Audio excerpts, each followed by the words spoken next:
everybody. This is part 2 in our series, Forgotten Human Potential. And what this course does, it's establishing the central vertical energy power grid through integrity of the soul. And we're going to learn a lot more about that in our course, The Tangible Structure of the Soul. In part 1 of this course, we dealt with 2 negative influences that affect our effectiveness in exercising our soul power, namely self-defeating behavior and limiting beliefs. In this, part 2, we want to show you exactly how to exercise your soul power. In previous courses, we explained what soul energy is, what it does, and how we project our thoughts and emotions into a holographic field. Now we would like to tell you about what we were taught with regard to taking back control over our soul energy. What we should remember, that when we incarnate here, we enter this incarnation with our memories wiped of previous lifetimes. This is because our souls have been in a soul recycling system of control by the fallen ones who feed off our soul energy. From the moment we are born here, we are controlled and entered into their artificial holographic reality, where we project a hologram based on our programming, indoctrination and conditioning by them, the fallen ones. Our minds are given false information, limiting beliefs, and left-brain logic dominance over the right brain, which is our creative center. Our emotions are trained to give conditioned responses by telling how, when, and why we should feel. And certain feelings are reinforced by this system, like guilt, fear, and low self-esteem. Our identities have changed. From being the angelic human species who were tasked to be the guardians and stewards of this planet, and we are given a name in all capital letters, and we are entered into their matrix of control here from the time we are born. So we can see what a tough task it is to take back control of our soul energy bodies. We have to literally renew our hearts and minds, so we can have original thoughts and exercise our imaginations and feel genuine, authentic emotions. This state is called being in integrity with oneself, the I am that you are, that also enters us into a state of grace.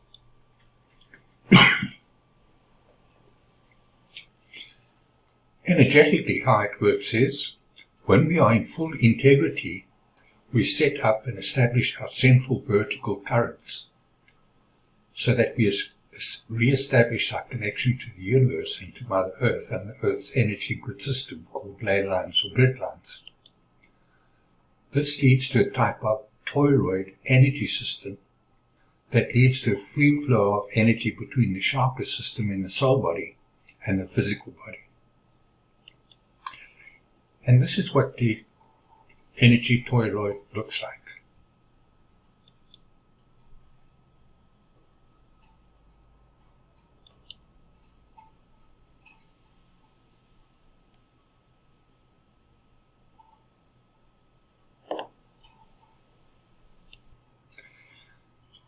So in this toroid of energy, you have electrons cycling round. Each line has electrons running around it. And these electrons are driven by a magnetic field. So the magnetic field goes from the center round the side and then goes back down the center again. So you have this electromagnetic field of energy called the toroid. And in the center of the toroid you have what I describe as the central vertical current. Now this will become more, we will deal with this more in the future, But at this stage, would just like to say that in our chakra system, we've got 7 on-body chakras. And for each chakra, there is a toroid. So within this toroidal system, you have 7 toroids that correspond to the energy in our chakras. So first chakra controls certain organs in your body. Second chakra controls certain organs. And the toroid associated with that organ is the battery, the energy system for that toroid. And as we go further into these courses, we learn how we can heal different parts of the body, cleaning out the battery of the toroid so that this energy is fed from our soul body through the chakras into our physical bodies. So it's very exciting. I'm looking forward to actually bringing this course to you when we deal with the structure of the soul. And this just is the lateral view of what it looks like. And you see it has very much looks like the flower of life. So this lesson is about establishing our soul integrity. To establish our soul integrity, we have to first establish our soul identity. How do we do this? Well, we all have a unique harmonic resonant resonance that is our true soul identity. In other dimensional systems, people don't have names. They are identified by the unique resident resonance. And it is made up of the many complex parts of our true personality. In this world of dissonance, ignorance and confusion, it is very difficult to be co-resonant and be in integrity with the inner soul self, as it usually leads to ridicule, disbelief, anger, and separation from the human tribe, because we are largely required to fulfill our roles that were prescribed for us and to conform to the expectations of our earthly family, friends, and associates. So I'm not going to suggest that this is an easy path for anyone to follow. I'm just saying how it works, and leaving it up to my soul family and friends to make up their own minds. I have been excommunicated many times and know how it feels. It can get pretty lonely and disheartening, so this is only for the brave hearts. I have my own way of dealing with that, and I have seen and experienced the effects of being in integrity with my soul being, and it is pretty awesome. I would rather be lonely and disheartened and conformed than be conformed and crushed. It works this way energetically.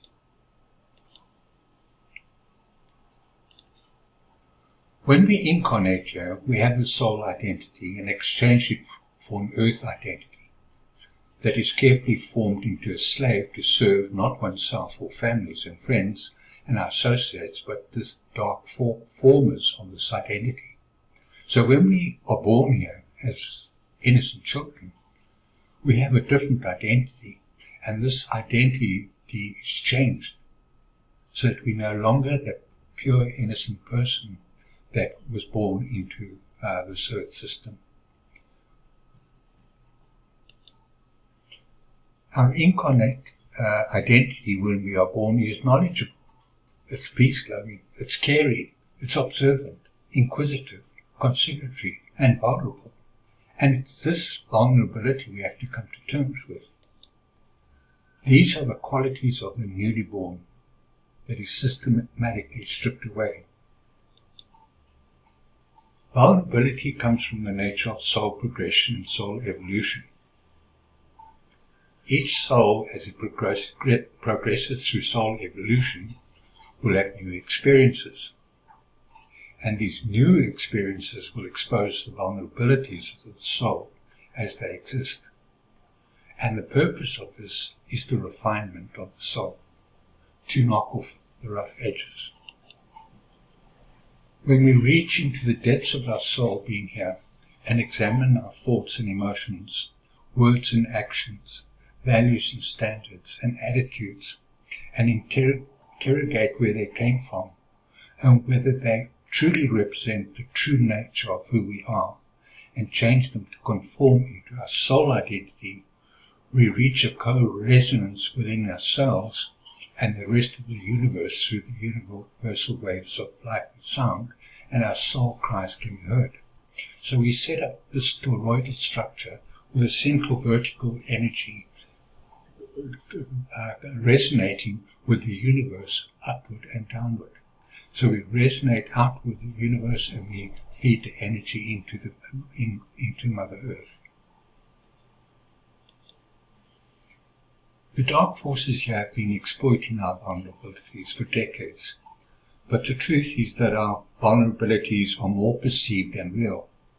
So they continue to bombard us with perceptions of vulnerabilities to keep us afraid.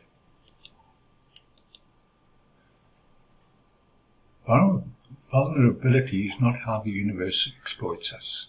Instead, it is a gift, a doorway through which we must pass through in order to refine the soul, a test as it were, and progress through the soul evolutionary journey, and it is a challenge for us to uptake or remain, and there is no trial or test that is presented to us that is not common to man and all souls.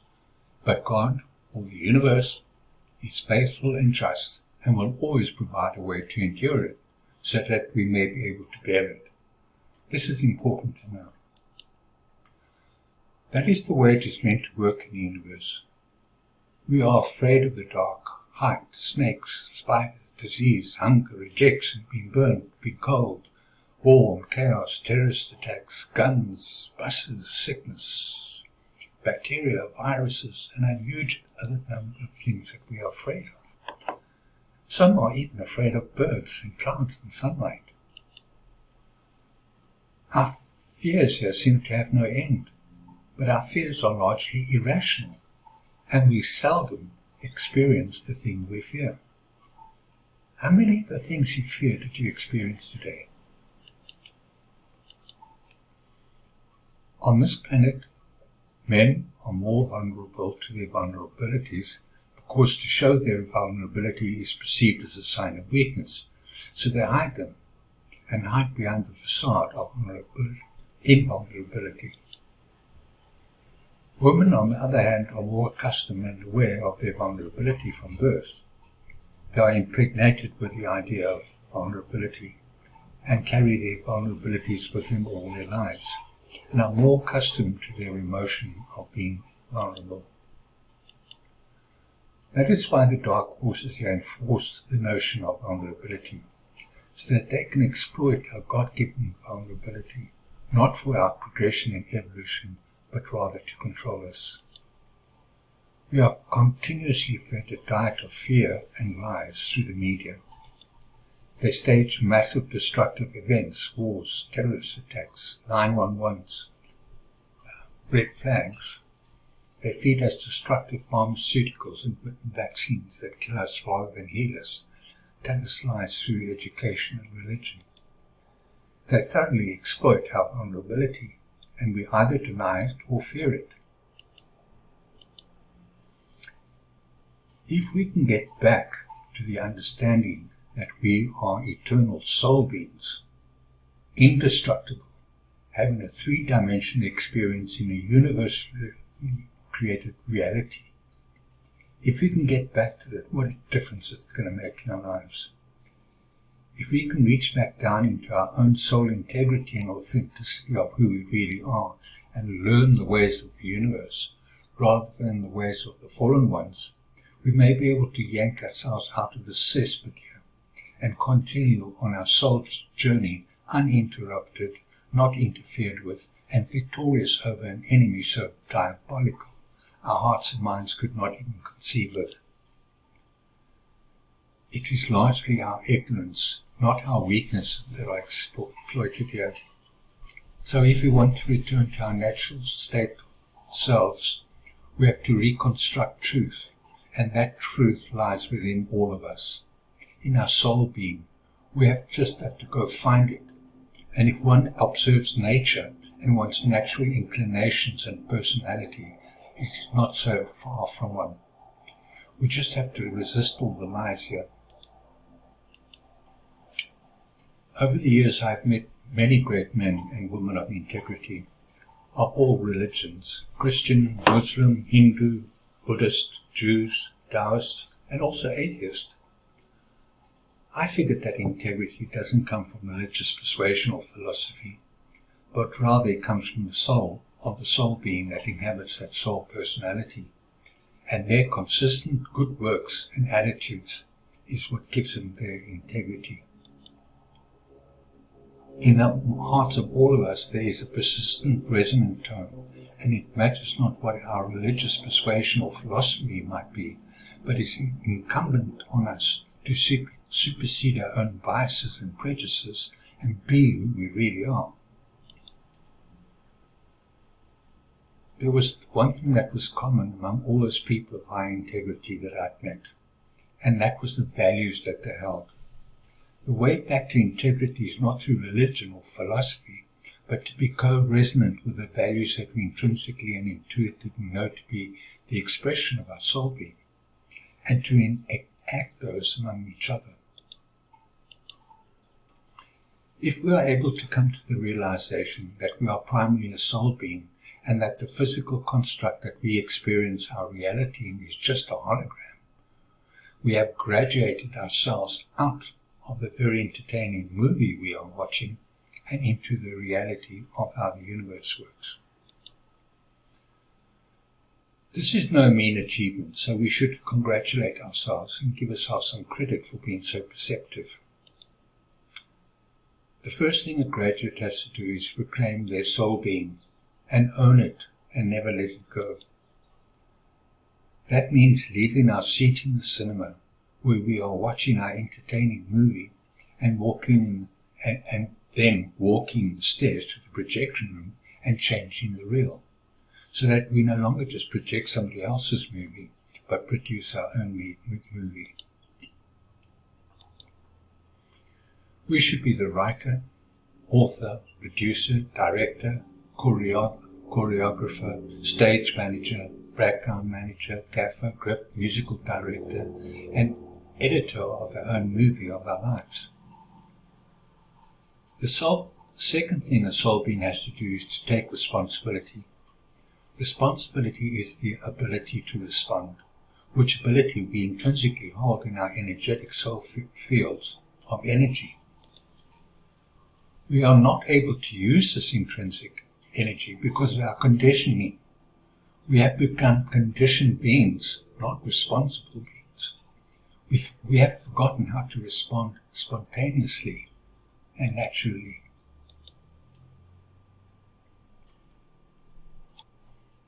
This is a deliberate antic and tactic of the fallen ones to keep us distracted. That is why detachment is necessary. We have to acknowledge the made-for-you movie, but we have to detach from it and know that it is just a made-for-you movie, not of our own making.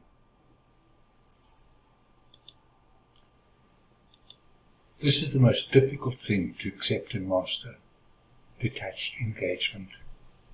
So we engage with the hologram, but we detach from it. In other words, we become consciously aware that we have the power to create our own reality and not just go along with what the made-for-you movie is expecting of us. That is where most people, including me, can get stuck and undone.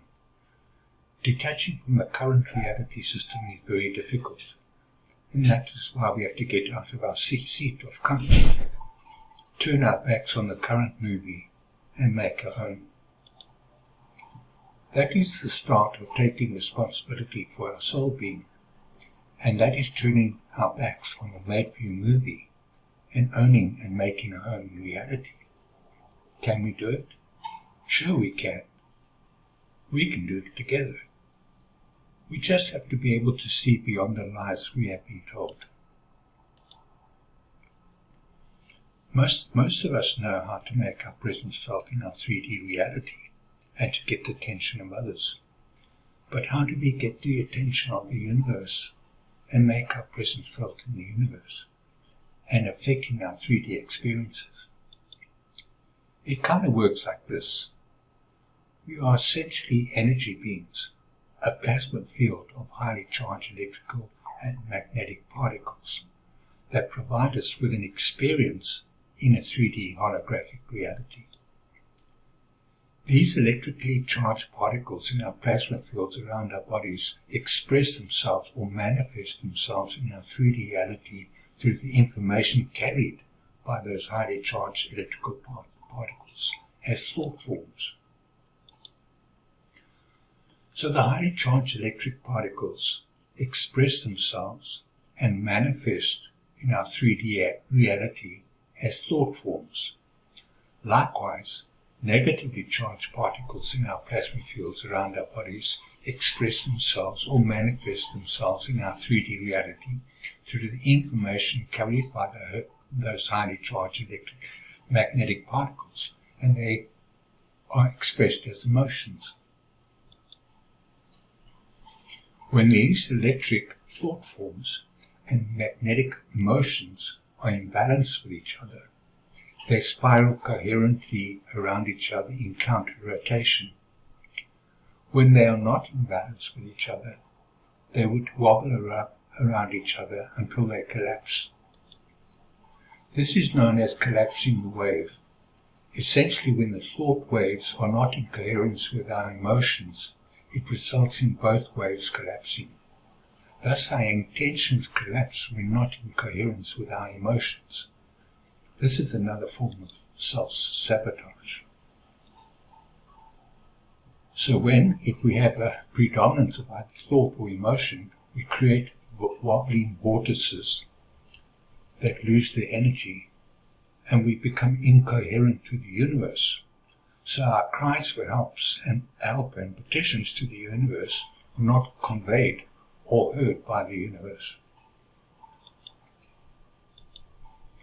Remember also, the universe cannot distinguish between I want and I don't want. So we need to frame our thoughts in the positive and affirmative. If we express what we don't want, the universe will give us more of that same thing. It is important when we speak with others only to express what we want and not what we don't want. So saying to a child, "Don't want you to do that," is going to produce more of the same from the child. So we have to learn to change that.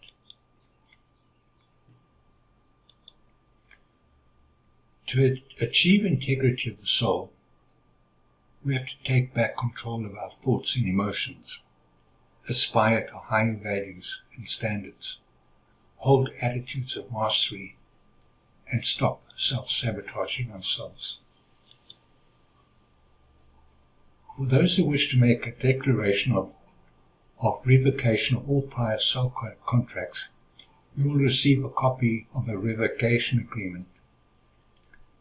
Please read it thoroughly in quiet reflection and initial each page in red, indicating a blood agreement, and sign the last page as a sign of your new agreements with yourself.